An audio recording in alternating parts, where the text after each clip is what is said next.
love. This is part 2 of your layers of your reading. I ended up closing the window. I closed the window blinds and I turned the light on because I just think that the lighting is so much better with the regular, like the fluorescent lighting, unfortunately. I thought the natural lighting would be good, but in this room, it's just weird. So we're going to be doing the last 2 layers of your reading, which is, let's dive into the spiritual. So your spiritual path.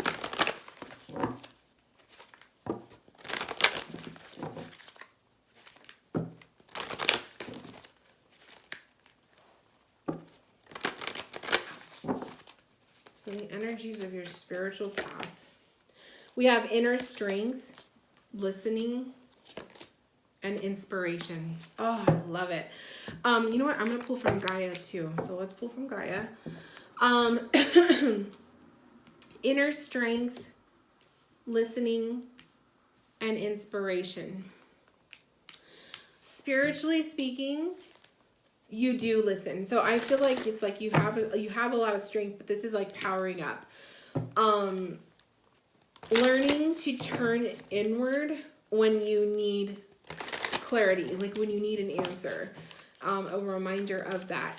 I feel like it's like you know that your inspiration can come from spirit, and so it's just like reminding yourself that as you go through, you know, the year, and spirit will inspire you. They'll place inspirations and ideas, and it's up to you to manifest that into a physical form.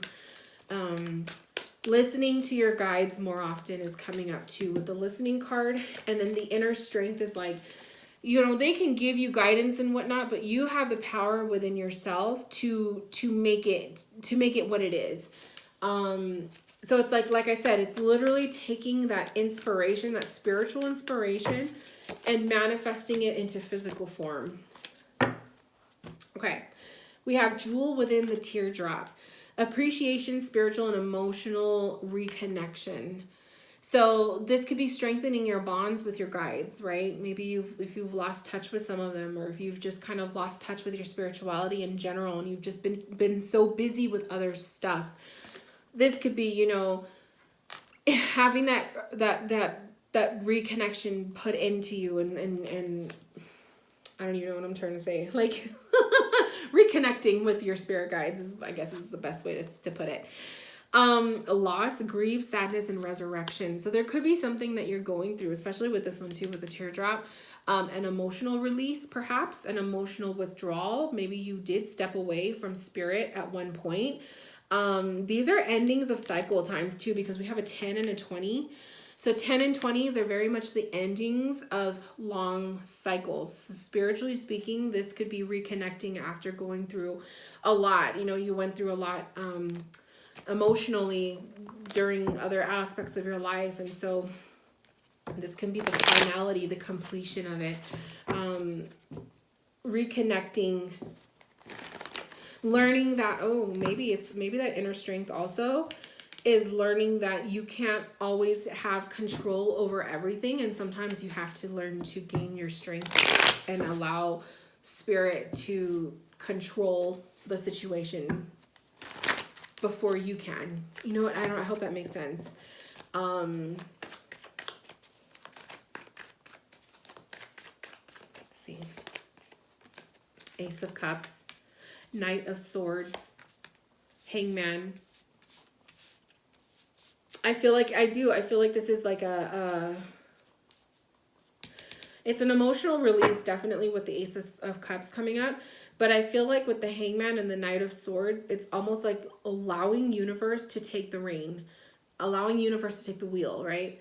To control, to to lead you where you need to go, rather than you trying to do it all on your own. Like, it's good to take initiative, right? Like I said, use the inspiring things that come to you and manifest it into reality. But becoming a control freak when it comes to your spirituality, you're going against, one, your intuition, you're going against spirit and their guidance, and you're going against your heart too.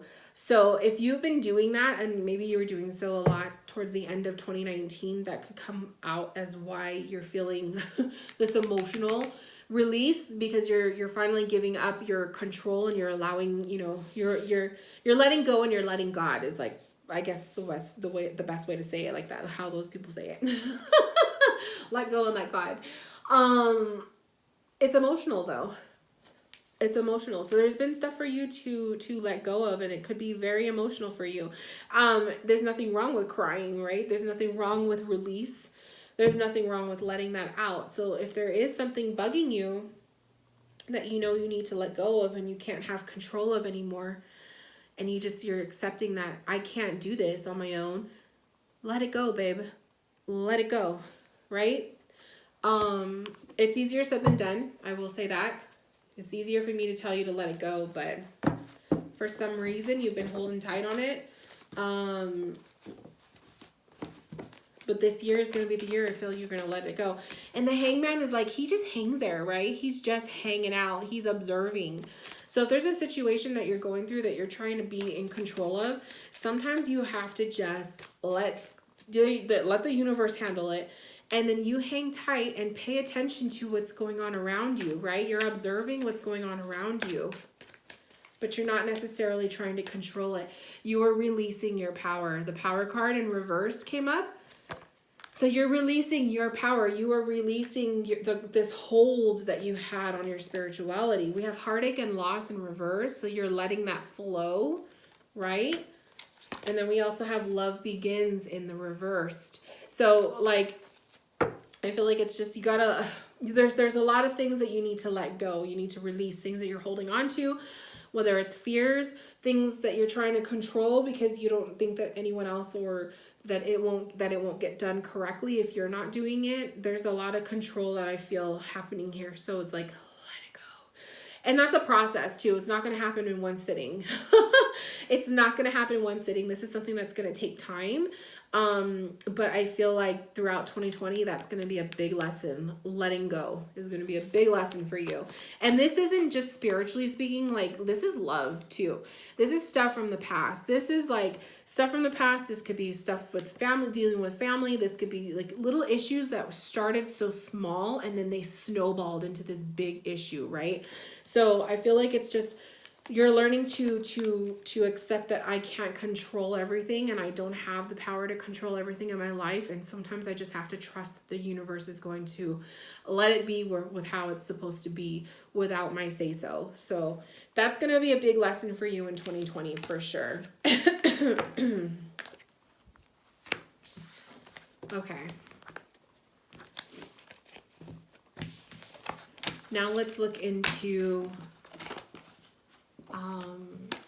your future forecast. So please keep in mind that future forecast, anything can change in the future based on your present actions. Nothing is set in stone. So I'm just going to pull cards just to see anything that pops up that may be happening within the future, which is within this year. That's how far I'm going to look into it, okay? So we have visualization coming up, third eye chakra. We also have dreams coming up, third eye. And then we also have personal power. I love it. So your own personal power, your self-confidence, right? So you could be seeing a self-confidence, like a boost in that. Your dreams will be vivid. You could be seeing things, having some premonitions popping up in your dreams. And then your visualization, your third eye will be empowered. You're probably going to be seeing some psychic enhancements, I guess is the way I could say it. Yeah, we have awareness popping up with you.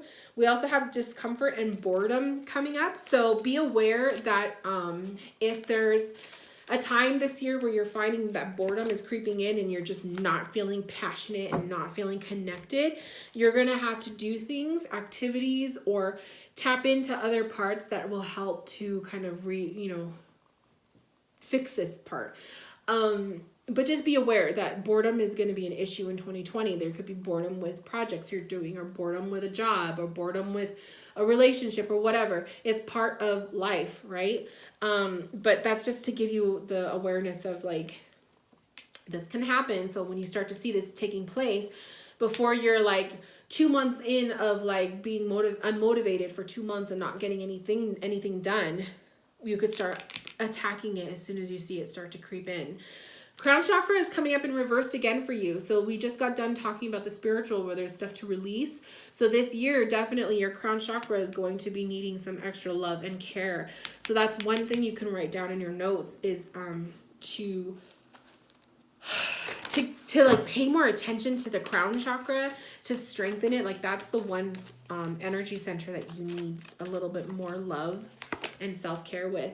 Foundation and achievements coming up in the reverse. So there could be something like a project or a plan that may not go quite the way you wanted it to. This could also be of the home life. Okay, so the home life being turned upside down in that aspect. So there could be some things popping up this year that might rattle your home life. It could be the rent goes up or mortgage goes up or whatever. It could be something breaking in the house. I mean, it could be like literal, like I like to read that way. It could be like the toilet gets clogged and you have to, get something fixed in the plumbing, or it could be a simple, like your refrigerator goes out and then it's time to buy something new. So something like that. Okay.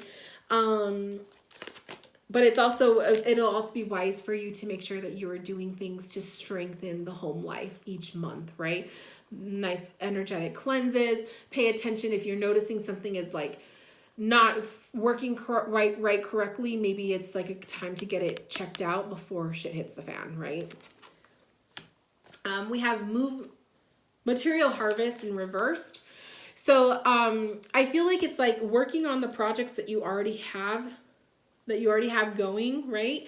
You could bring in some new ideas, but this isn't the year to completely like do a whole change up of what you do. So I would say focus on what you already have and enhance it.